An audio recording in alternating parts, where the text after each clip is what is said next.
అనుదిన నిత్యజీవపు మాటలు. దేవుని నామానికి మహిమ కలుగునుగాక. దేవుని వాక్యాన్ని చదువుకుందాము. అతి వినయాసక్తుడై దేవదూతారాధనయందు ఇచ్చగలిగి తాను చూచిన వాటిని గూర్చి గొప్పగా చెప్పుకొనుచు తన శరీర సంబంధమైన మనస్సు వలన ఊరక ఉప్పొంగుచు శిరస్సును హత్తుకొనని వాడెవడను మీ బహుమానమును అపహరింపనీయకుడి. కొలసలకు రాసిన పత్రిక 2వ అధ్యాయము 18వ వచనం.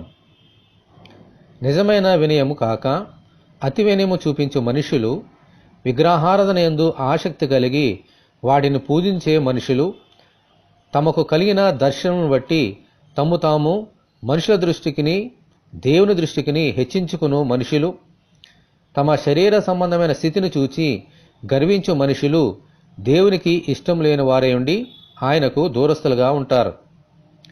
మన ప్రభువైన యేసుక్రీస్తు సంఘమునకు శిరస్సై ఉన్నారు.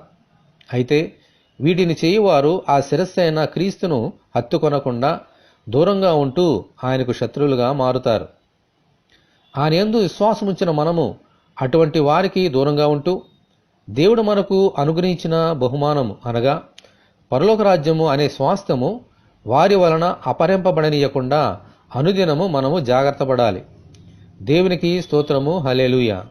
ఇటువంటి కృప కొరకు మనమందరము దేవుని ప్రార్థన చేసుకుందాము. సంఘమునకు శిరస్సు ఉన్న ప్రభువా, మీకు వందనములు.